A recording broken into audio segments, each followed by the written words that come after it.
I'm gonna say they're upset about the crack use. I mean, because I just gotta say, like, I couldn't imagine, even if, especially if what you're saying is true as far as it being a very rare occurrence, right? Right. I couldn't imagine leaving my dad out on the street. I mean, when you think about that, how does that make you feel? At first, I'm gonna say it was hurtful. It was hurtful to know I didn't have anywhere to turn. Uh, to the point I tried to take my life. I ended up in the hospital, and then from the hospital to here where I'm at now. What'd you do to try to take your life? I took a whole bunch. What's up, YouTube? Thank you for liking, subscribing, and sharing. Listen, if you want to support the channel financially, hit the super thanks button. Any amount is much appreciated. Now back to the content. Okay. What's up, YouTube? Atlanta Street Interviews, out here with another one. So we got my man out here today. How you doing today, man? I'm good. All right. So, we talked before, man, but it was really windy. The sound was bad. And so I wanted to kind of recapture your story, man. So, are you homeless? Yes, I am. Okay. And so how old are you? I'm 76. 76. And so how long have you been homeless? About 3 weeks now. About 3 weeks? Okay. And so what was it that happened 3 weeks ago that caused you to become homeless? Well, me and my wife and I of 11 years were together, and I went out and was gone for 3 days, 3 nights. I picked up again. I'm an ex-drug user, and I picked up again, and it caused her not to want me home there anymore. And so what drugs are we talking about? Cocaine, crack cocaine. Crack, okay. All right. And so basically, I mean, she kind of kicked you out because you went on a crack, I guess, binge? Yeah, I was gone for 3 to 4 days and nights. Okay, was that the first time that ever happened? No, it happened about maybe a year and a half ago. Okay, and so did she take you back she obviously took you back that time? Yeah, she did, but she said that she's afraid that it may be a third time. Okay, all right. And so, do you have any kids? Yes, I have 2 kids. Okay, how old are they? 60. Well, I mean, you're 76, so Yeah. When did you have your first child? How old were you? 16 and 18. Okay, so they're like kind of 60 and 58 type deal? Right. So right around there? All right. Okay, and so they're not like just young, they're not young people or anything like that. And so how are they doing in life? They're doing well. Doing well? Very well. Okay. Be frank. Okay. And so, do they know that you're homeless? Yes, they are aware, but not prepared to accept me into their homes. Actually, I haven't talked to my daughter, but briefly for a few minutes. My son, he came down to Emory when I was in the hospital, because at the same time that I did the drugs, I injured my heart, so now I have a heart problem because of the drugs. So the drug use, the little binge that you went on, caused you to have heart issues as well? Yeah, as well. And my son came down to Emory and asked them to place me in a rehab once. They discharged me, but they told him it wasn't enough drugs in my system for them to put me in a rehab because I wasn't an everyday user. So they said you couldn't go into rehab because you didn't have enough drugs in your system? Right. Okay. So is your son the oldest or is your daughter? My daughter is the oldest. Okay, so your daughter's the one that's about 60? Yeah, son's about she 58? was born when I was 16 and he was born when I was 8. So, I mean, let me ask you about that. I mean, if I ask them how active you was as a father with them growing up, I understand you was a young man, but how active were you as a father? And if I told them to rate it 1 to 10, 10 being the highest, 1 being pretty much deadbeat, what would they give you? What rating do you think they would give you? I think matter of fact, I know I'd get a 10. I was there as best I could, especially being my age. So you was an active father? Yes. Were you and the mom together? No, we was not. We was on together a short period after the kids were born. Actually, my first was born, and I was in Millersville in Georgia training school for boys. Okay. She was born when I was there, and he was born, like I said, 2 years later. Same woman? Same woman. Okay, and those are your only kids? Those are my only kids. Okay. All right. And so I mean, you know, you kind of went through life. You got married later on. Was this your first marriage? No, actually, that was my first marriage as a teenager. Okay, so you got married then to their mom. Yeah. Okay. And that didn't work out. And through the years, my next marriage was 11 years ago. Okay. So you went a good time as a bachelor. Yes. How was that time for you, man? Well, it was a good time. It's good times. Yeah. What was the first age that you smoked crack? That was a late age, because back in the day I was a heroin and cocaine crack, heroin and powder cocaine use intravenous. Okay. And I had been off with drugs, I'm gonna say a good 30 years or so, any type of drugs, except for I smoked marijuana, and I stopped doing that about 14 months ago. Okay. All right. And so okay. So your kids, they know that you're homeless, but I guess, is it that they're upset about the crack use? I'm gonna say they're upset about the crack use. I mean, because I just gotta say, like, I couldn't imagine, even if, you know, especially if what you're saying is true as far as it being a very rare occurrence, right? Right. I couldn't imagine leaving my dad out on the street. I mean, when you think about that, how does that make you feel? At first, I'm gonna say it was hurtful. It was hurtful to know I didn't have anywhere to turn. To the point I tried to take my life. I ended up in the hospital, and then from the hospital to here where I'm at now.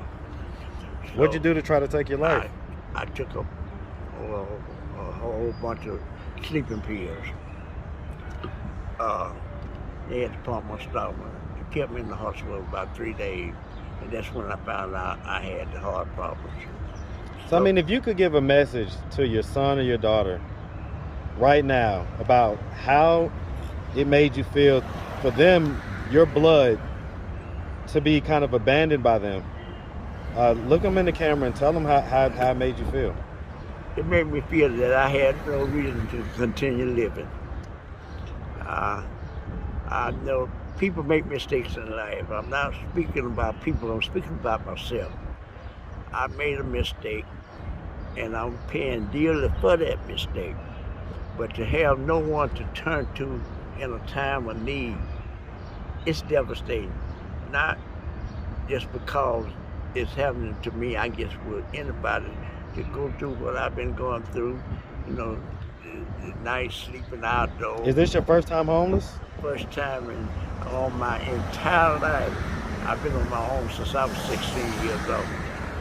And so at the age of 76, this is the first time in your experiencing homelessness. That's got to be kind of, you know, kind of a shock to the system a little bit. So, okay, let's rewind, man. So, where are you from? I'm from Atlanta, Georgia. And shout out ATL, man. Shout out Atlanta. Born in an area called Vine City. Man, shout out Vine City, man. 1946, January the 30th. And so growing up here in Atlanta, did you have both your mom and your dad in the household? Yes, I did. Were they married? Yes, they were. And so how many brothers and sisters did you have growing up? I got, well, my mother married proud, but before she married, it was myself, my brother Jackie, my sister Cherry, and later on, my mother remarried, and I got another sister named Cecilia. Okay. And so, are your siblings still alive? Yes, they are. Do they live in the Atlanta area type? Yes, they do. Do they know that you're homeless? Yes, they do. So I guess you can't turn any one of them either? Because I called, but the message I got was that they didn't want to deal with me uh, because I was on the drugs, and I never taken anything from nobody in my family. I never had to steal to go get drugs. Even when I was on them before, I sold drugs so I could use drugs. So that was hurting, to know that I couldn't turn to my siblings. They didn't want me in their household. So that was another thing that, sort of pushed me against the wall and pushed me deeper into not want to exist. Okay. I mean, you said you ultimately ended up at some, finishing type school when you was younger. No, I went back. Well, I went to. Did you go to high school? I was stopped at 8th grade. Okay. I stopped at 8th grade, and I was sentenced for assault to Millersville Boys Training School at 16. Okay, I get it. I get it. And at the time that I went in, my kid's mother was pregnant. Right. So, you're supposed to be in training school to the age of 21. But they allowed me out at 16 because of the baby had been born. Right. They allowed me out to get married. Okay, man. I get it, man. And so, as far as the wife goes, man, if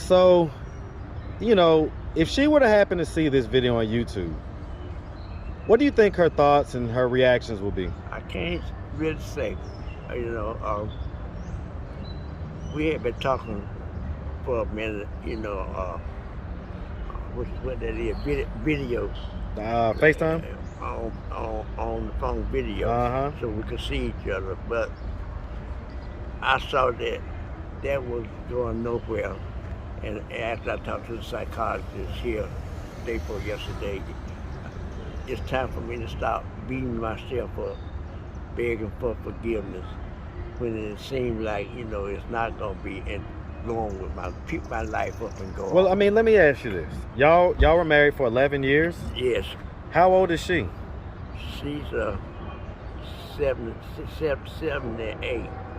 So, I mean, just speaking frankly, it's only but so much life you guys have left.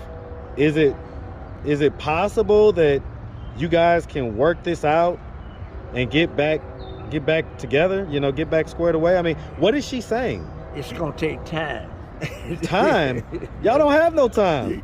Y'all only got a little bit of time. That's what she tell me, and I constantly ask, how long, and she can't say, and that frustrates me and bothers me.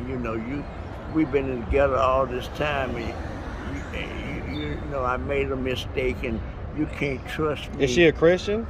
Very much so. We attended church every Sunday together that we've been together. I was baptized into this church. That's a little over. What church is it?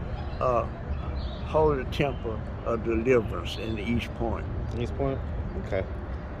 So, I mean, if you could give a message to her right now, she can't respond. It's just you talking to her. From the heart. I would say, I'm sorry that you can't forgive me. I can't go back and undo what's done, but I can make amends and pray that our present and our future could be far, far different. But, it takes time, as you say, and I may not even be around nor you for that time. I love you. Okay. All right, man. All right. And so I guess what are we doing to try to get ourselves out of this position right now, man? I'm doing some positive things. I'm talking with necessary people, therapists, my counselors. Yeah, I see you doing stuff in the program. I mean, in Gateway. Yeah, and picking myself up. And I got to know that I want to survive now. Whether it be with or without her, I want to survive. Even showing her that I can be on my own. Where I'm at, you can walk out the door, you can smell the drugs, they got the crack, they got the marijuana. So I'm placed where temptation is. Every day that I come out that door. So I got to be able to stand strong and have faith in God and myself that I can continue on and don't pick up again. All right, man. All right. Well, listen, man. If anybody out there wanted to reach out, help, or donate, do you have a way they could do that? Do you have social media, Cash App, anything like that? I don't have a cash map, but they can reach me on my email, which is JOHNYDIXON111 Okay. My phone number is 678-828-1928. Okay. And so, real quick, man, was there any infidelity or anything like that, man, No in the marriage? women at all. So none whatsoever. No women at all. All right, man. All right. All right, man. Well, listen, man. Like I say, we appreciate you taking the time, answering all of our questions, man. Hold it. And we definitely hold on real quick. Hey, big dog, hold on real quick. Give me one. And we really appreciate you, man. We wish you nothing but the best out here. All right. All right, thank you. All right, man. Have a good one now.